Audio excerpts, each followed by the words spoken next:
Assalamualaikum warahmatullahi wabarakatuh. Di sini saya akan mempresentasikan hasil kerja kelompok kami yang berjudul membuat web mengenai penyakit asma.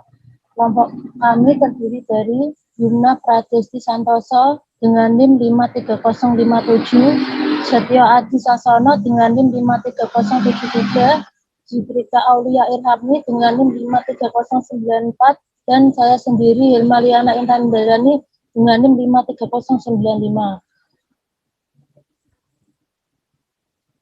Pengertian asma. Asma berasal dari kata asma yang diambil dari bahasa Yunani yang berarti susah bernapas. Penyakit asma dikenal karena adanya gejala sesak napas, batuk, dan bunyi saat bernapas yang disebabkan oleh penyempilan saluran napas. Asma merupakan penyakit kronis yang sering muncul pada masa kanak-kanak dan usia muda sehingga dapat menyebabkan kehilangan hari-hari sekolah atau hari kerja produktif yang berarti menyebabkan gangguan aktivitas sosial, bahkan berpotensi mengganggu pertumbuhan dan perkembangan anak.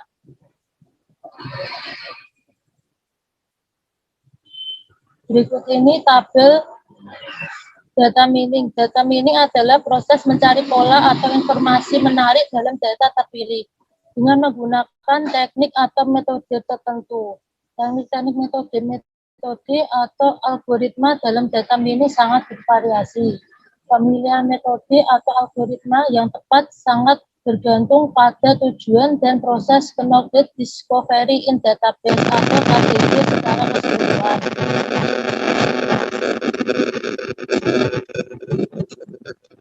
Kemudian yang kedua ada dataset. Himpunan dataset merupakan kumpulan dari objek dan atributnya dalam dataset. Data dapat dibagi menjadi dua bagian, yaitu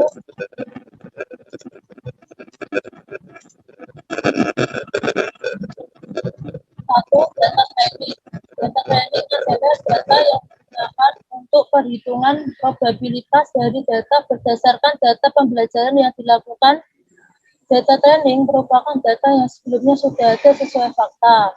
Kemudian yang kedua ada data testing. Data testing merupakan data yang akan atau sedang terjadi dan dipergunakan sebagai bahan uji yang sebelumnya sudah didapatkan pada data training.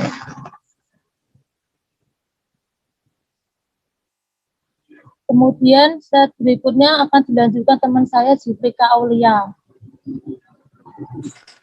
Selanjutnya ada teorema Naif-Bayes. Teorema Naif-Bayes merupakan sistem yang diperlukan untuk masyarakat dalam mendiagnosa penyakit asma maupun antigen yang dapat diberikan pada tingkat pada penyakit asma. Metode teori Naif-Bayes merupakan teknik prediksi berbasis probabilitas sederhana berdasarkan pada penerapan teorema Bayes dengan asumsi independen atau ketidaktergantungan yang kuat atau naif. Dengan kata lain, metode ini digunakan untuk menentukan presentasi kemungkinan level penyakit asma yang diderita oleh pasien.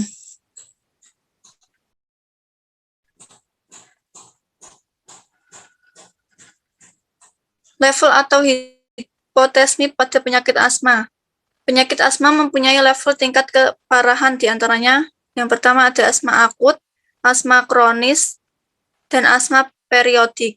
Untuk mendapatkan data nilai-nilai agar dapat dimasukkan ke dalam knowledge base atau rule base, pada penelitian ini melakukan simulasi kuesioner terdapat 10 pasien. Berikut hasil simulasi kuesioner dalam bentuk tabel.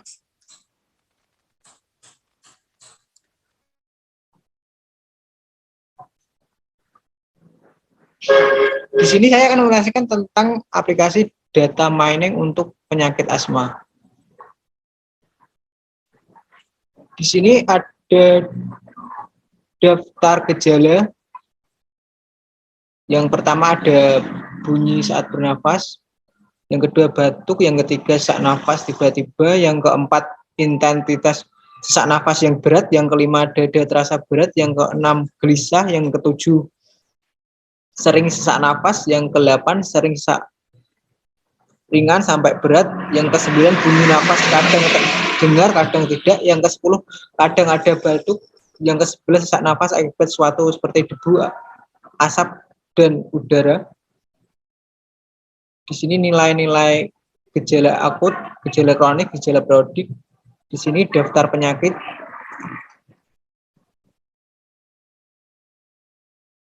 Yang pertama, apakah ada bunyi nafas mengis? Isi benar. Apakah batuk? Isi tidak. Apakah sesak nafas tiba-tiba? Isi benar. Apakah intensitas sesak yang berat? Isi benar. Apakah dada terasa berat? Isi benar. Apakah gelisah? Tidak. Apakah sesak nafas kambuh-kambuh? Benar. Apakah intensitas sesak dari ringan hingga sedang? Benar. Apakah kadang ada bunyi nafas mengis dan kadang tidak? Benar. Apakah kadang batuk? Benar. Apakah sesak nafas yang sering kambuh karena penyebab tertentu, misal debu, asap udara, dan dingin? Benar. Di sini hasilnya kemungkinan terjangkit asma akut 0%, asma kronis 100%, asma periodik 0%. Anda dapat dinyatakan mengidap asma kronis dapat menggunakan obat-obatan asma inhaler, nebulizer, atau suntikan dari penyebab alergi, misal debu, tepung sari, makanan tertentu, terkadang sembuh sendiri tanpa obat. Desensitasi dapat diberikan nebulizer, beri oksigen, dan obat-obatan oral. Pilih dan batasi beberapa jenis olahraga serta konsultasi dengan profesional dan kesehatan.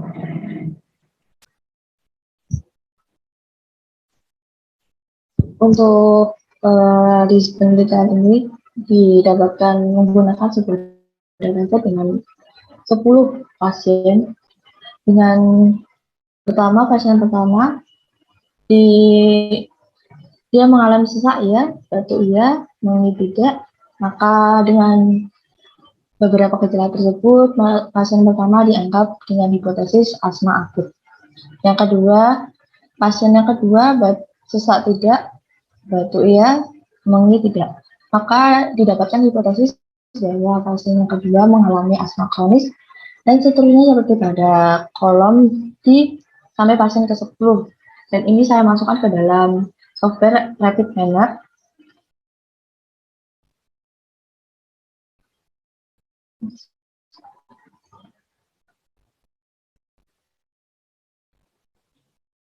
Next.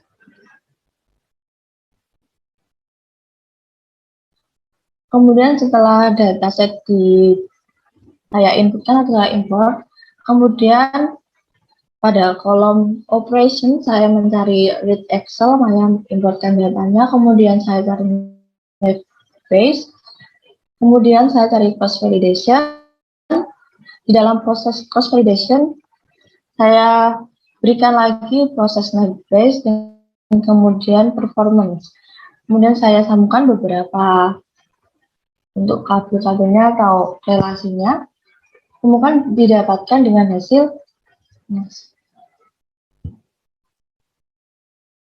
berikut. Ada proses di dalam cross validasi, ada base tadi seperti apply model dan performance. Next.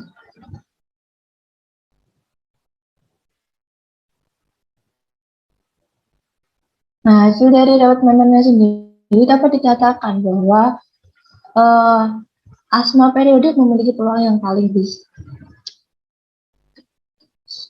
Asma akut memiliki peluang yang paling besar di mana 66,67%. Seperti pada sistem yang telah dijalankan tadi oleh rekan saya, didapatkan beberapa nilai untuk asma kronis, asma akut, dan asma periodik. Itu dihasilkan dapat diketahui juga bahwa asma akut memiliki peluang yang paling besar. Jadi dapat disimpulkan bahwa dari 10 data pasien tersebut dapat diolah mendapatkan nilai untuk masing-masing tiap asma akut, asma kronis, asma periodik. Kemudian dengan hasil akhir didapatkan bahwa asma akut memiliki peluang yang paling banyak di antaranya.